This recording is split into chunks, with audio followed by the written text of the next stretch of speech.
শিয়াদের পরিচয় জানার আগে শিয়া শব্দের অর্থ আমাদের জেনে নেওয়া দরকার। শিয়া শব্দটি বলতে মূলত দল, উপদল বা অনুসারীদের কোনো গোষ্ঠী এটা বোঝানো হয়। শিয়া বলতে বোঝানো হয় শিয়াতু আলিয়িন বা আলী রাদিয়াল্লাহু তাআলা আনহুর অনুসারী গোষ্ঠী, এদেরকে শিয়া বলা হয়। বা আলে বাইত, রাসূল করিম সাল্লাল্লাহু আলাইহি সাল্লামের পরিবার কেন্দ্রিক যাদের ভক্তি, বিশ্বাস এগুলো গড়ে উঠেছে তাদেরকে সাধারণত শিয়া বলা হয়। শিয়াদের উৎপত্তি এটা সাহাবায়ে কেরাম রিদওয়ানুল্লাহ তাআলা আজমাইন তাদের যুগ থেকেই বলতে পারি। এবং শিয়াদের উৎপত্তির পেছনে যে লোকটি ছিল তার নাম হলো আব্দুল্লাহ ইবনে সাবা। ইহুদি ছিল, পরবর্তীতে সে মুসলিমদের বেশ ধারণ করে মুসলিমদের ক্ষতি সাধন করার জন্যই মূলত এই গ্রুপটির তারা আবিষ্কার করে। শিয়াদের সম্পর্কে আমাদের দেশের সাধারণ মুসলমানদের মধ্যে ধারণা খুবই কম। আমরা অনেকেই মনে করি মুসলিমদের মধ্যেই একটি সাধারণ দল শিয়া, অথচ শিয়াদের যে সমস্ত বিশ্বাস আছে সে বিশ্বাসগুলো ইসলামের একেবারে মৌলিক বিশ্বাসগুলোর সাথে অনেকগুলো বিশ্বাস আছে যেগুলো সাংঘর্ষিক। অনেক ভাই বোনরা মনে করেন যে শিয়াদের সাথে আহলুস সুন্নাহ ওয়াল জামাআতের অর্থাৎ যারা কোরআন এবং সুন্নাহকে দলিল হিসাবে গ্রহণ করে সেটাকে অনুসরণ করে তাদের সাথে শিয়াদের একটা পার্থক্য তারা মনে করেন যে শুধুমাত্র খেলাফত নিয়ে, অর্থাৎ আবু বকর রাদিয়াল্লাহু তাআলা এবং আলী রাদিয়াল্লাহু তাআলা আনহুর ভিতরে কে বেশি খেলাফতের হকদার এটা নিয়ে মত পার্থক্য। আসলে বিষয়টা তা নয়, বরং শিয়াদের বিশ্বাসগুলোকে একত্র করা কঠিন। তাদের মধ্যে অনেকগুলো দল উপদল আছে, তার ভিতরে কমন কিছু বিশ্বাস আছে বেশিরভাগ শিয়ারা লালন করে। তার ভিতরে একটি হলো তারা কালিমাতুত তাওহীদ আমরা যেটা বলি এটাকে যথেষ্ট মনে করে না। তারা মনে করে লা ইলাহা ইল্লাল্লাহ মুহাম্মাদুর রাসূলুল্লাহ এবং আলিয়ুন ওয়ালিউল্লাহ এটাও স্বীকৃতি দিতে হবে, মুখে উচ্চারণ করতে হবে, তারপরে মানুষ মুসলিম হবে। তাদের মধ্যে কোনো কোনো গ্রুপ আছে যারা কোরআনে কারীমের 30 পারার যে কোরআন এটার ব্যাপারে তারা সন্দেহ পোষণ করে এবং তারা কোরআনের বিকৃতিতে বিশ্বাস করে বা বিকৃতি করে, এটাকে তারা সঠিক মনে করে বিকৃতি করে থাকে। তাদের মধ্যে বড় অংশ বা সবচেয়ে বেশি অংশ বলা যেতে পারে, প্রায় সবাই বলা যেতে পারে তারা সাহাবীদেরকে সবাইকে কয়েকজন বাদে আলী রাদিয়াল্লাহু তাআলা আনহু, আব্বাস রাদিয়াল্লাহু তাআলা আনহু সহ কয়েকজন বাদে হাসান হোসেন, ফাতেমা রাদিয়াল্লাহু তাআলা আনহুম সহ আহলে বাইত যারা তারা ছাড়া বাকিদেরকে তারা কাফের মনে করে এবং সাহাবীদেরকে গালমন্দ করাটা এটাকে তারা সওয়াবের কাজ মনে করে, ইবাদত মনে করে। আয়েশা রাদিয়াল্লাহু তাআলা আনহা রাসূল আকরাম সাল্লাল্লাহু আলাইহি ওয়াসাল্লামের সহধর্মিণী, তার চরিত্র নিয়ে তারা সন্দেহ করে, যার চরিত্রের বিষয়ে কোরআনে কারীমে সূরা নূরে আল্লাহ সুবহানাহু ওয়া তাআলা পরিষ্কারভাবে ঘোষণা দিয়েছেন। যাই হোক, এ হলো মোটামুটি শিয়াদের কয়েকটা জঘন্য বিশ্বাসের আলোচনা। এবারে আসি শিয়াদের একটা বিশেষ দল, তাদেরকে ইসনা আশারিয়া বলা হয়। মূলত ইসনা আশার শব্দের অর্থ হলো 12। ইসনা আশারিয়া গ্রুপ বলতে শিয়াদের ওই গ্রুপকে বলা হয় যারা 12 জন ইমামে বিশ্বাস করে, অর্থাৎ যারা মনে করে যে 12 জন ইমাম আল্লাহর পক্ষ থেকে নির্ধারিত, তারা রাসূল করিম সাল্লাল্লাহু আলাইহি ওয়াসাল্লামের ওয়াফাতের পরে ধারা পরম্পরায় আসছেন এবং তাদের মধ্যে প্রথম ইমাম ছিলেন আলী রাদিয়াল্লাহু তাআলা আনহু এবং সর্বশেষ ইমাম ছিলেন মুহাম্মদ ইবনুল হাসান আল আসকারী। এসব ইমামদের সম্পর্কে, ইমামদের মধ্যে সর্বশেষ ইমাম যিনি মুহাম্মদ ইবনে হাসান আল আসকারী, তারা মনে করে তিনি লুকায়িত হয়ে গেছেন, আবার প্রকাশিত হবেন এবং এই ইমামরা সবাই নিষ্পাপ, তারা কোনো বলতুটির ঊর্ধ্বে এবং এই ইমামরা সকল প্রকার ইবাদত বন্দিগির ঊর্ধ্বে উঠে গেছেন, তাদের কোনো ইবাদত বন্দিগি করতে হয় না। এই বিশ্বাসগুলো লালন করে থাকে ইসনা আশারিয়া গ্রুপ।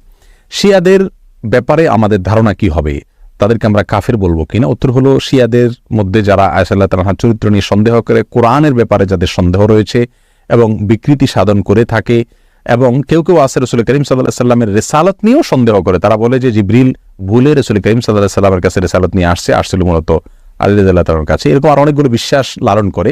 এই সম্প্রদায়গুলোকে বা এইরকম বিশ্বাস লালনকারীদেরকে আমরা মুসলিম মনে করতে পারি না। তবে হ্যাঁ, তাদের মধ্যে অনেকগুলো গ্রুপ আছে যাদেরকে সরাসরি কাফের বলা যায় না, তাদের অনেকগুলো ভুল এবং ভ্রান্ত বিশ্বাস রয়েছে। এদের মধ্যে সবচেয়ে সাধারণ যেটা বিশ্বাসের দিক থেকে সবচাইতে তুলনামূলকভাবে কম জঘন্য বলা যেতে পারে সেটা হলো আবু বকর রাদিয়াল্লাহু তাআলা চাইতে আলী রাদিয়াল্লাহু তাআলাকে খেলাফতের জন্য অধিক হকদার মনে করা।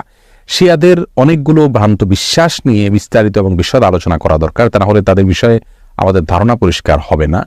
একজন মুসলিম হিসাবে আমাদেরকে সঠিক ধারণা যেমন রাখতে হবে, তেমনিভাবে ইসলামের বিষয়ে কারা কি ভুল ধারণা লালন করে সেগুলো আমাদের জানতে হবে।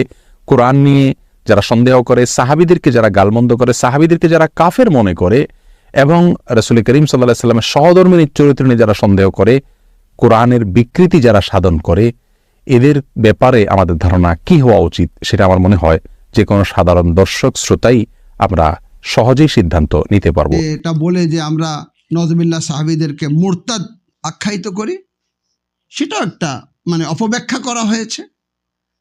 ইরতাদ্দা মানে এখানে মানে ফিরে যাওয়া, কথা থেকে ফিরে যাওয়া, কথা রক্ষা না করা। সকলেই জানেন যে গাদিরে খুম মে पैगंबर ইসলাম হযরত মুহাম্মদ মুস্তাফা সাল্লাল্লাহু আলাইহি ওয়াসাল্লাম তিনি 1,25,000 কোন রিওয়ায়েতে তার চেয়ে অধিক সাহাবার উপস্থিতিতে তিনি বলেছিলেন হযরত আলীর হাত ধরে যে মান কুনতু মাওলা ফাহাজা আলিউন মাওলা, আমি যার মাওলা আলী তার মাওলা। এটা শুধু রেওয়ায়া না, এটা দেরায়াও, মানে শুধু রেওয়ায়াতে আসেনি, এটা যে ঘটেছে এটা কিন্তু হাদিসে মুতাওয়াতির দ্বারা প্রমাণিত।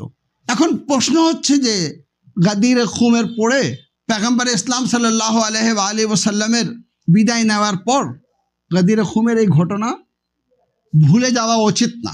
যারা ভুলে গেলেন তাদেরকে বলা হচ্ছে ইরতাদ্দান নাস, তারা মানে ভুলে গেল, ছেড়ে দিল, সেই বাণী থেকে মুখ ফিরিয়ে নিল।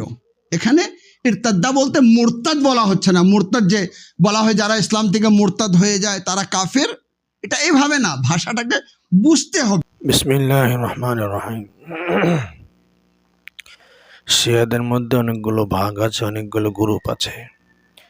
একটি গ্রুপ হচ্ছে ইসনা আশারিয়া গ্রুপ। এই গ্রুপ আবু বকর, ওমর, ওসমান, আলী, আয়েশা, হাফসা রাদিয়াল্লাহু তাআলা আনহুম এবং কোনো সাহাবীদেরকে তারা গালমন্দ করে না, কোনো সাহাবীদেরকে তারা সমালোচনা করে না, এবং কোরআনকে তারা 30 পারা কোরআনে স্বীকার করে। 30 পারা অতিরিক্ত কোনো পারা, কোনো আয়াত, কোনো শব্দ অতিরিক্ত বা কম বেশি বলে তারা বিশ্বাস করে না, স্বীকার করে না। অর্থাৎ আমাদের বাংলাদেশে, সৌদি আরবে এবং আরব দেশে যে সকল কোরআন মাজিদ রয়েছে এই কোরআনই তারা বিশ্বাস করে। শিয়াদের ইসনা আশারিয়া গ্রুপের সাথে আর আহলুস সুন্নাহ ওয়াল জামাতের গ্রুপের সাথে বা সুন্নি গ্রুপের সাথে হুবহু মিল আছে, তবে কিছু ব্যবধান আছে।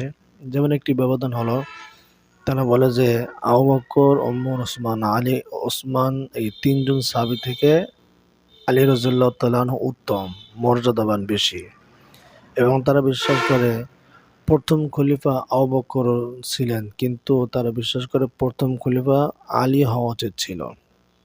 এই হলো এতটুকু ব্যবধান। কিন্তু তারা কোনো সাহাবীদেরকে গালাগালি করা, কোনো সাহাবীকে গালমন্দ করা এবং আমাদের নবীকে তারা নবী বলে বিশ্বাস করে না এমন কেউ বলে থাকে, এগুলো ঠিক না। তাদের আকীদা মোটামুটি ঠিক আছে ইসনা আশারিয়া গ্রুপদের। আর কিছু শিয়া আছে যাদের আকীদা ঠিক নেই, যারা আবু বকর, ওমর, ওসমান এবং আয়েশা, হাফসাদেরকে জাহান্নামী বলে তারা স্বীকার করে, বিশ্বাস করে। এই সমস্ত শিয়ার যারা আছে এরা গোমরা, এরা বিভ্রান্ত, এরা কাফের, এরা জাহান্নামী।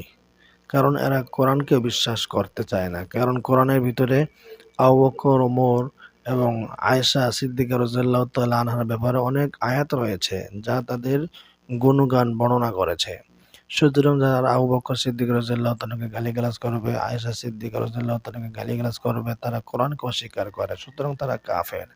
কিন্তু ইসনা আশারিয়া গ্রুপ যারা আছে শিয়ার, এরা ভালো, শুধু এতটুকু ব্যবধান, এরা আবু বকর, ওসমান থেকে আলী রাদিয়াল্লাহু তাআলা আনহুকে উত্তম মনে করে এবং তার খেলাফত প্রথম হওয়া উচিত ছিল এটা তারা বিশ্বাস করতে চায়।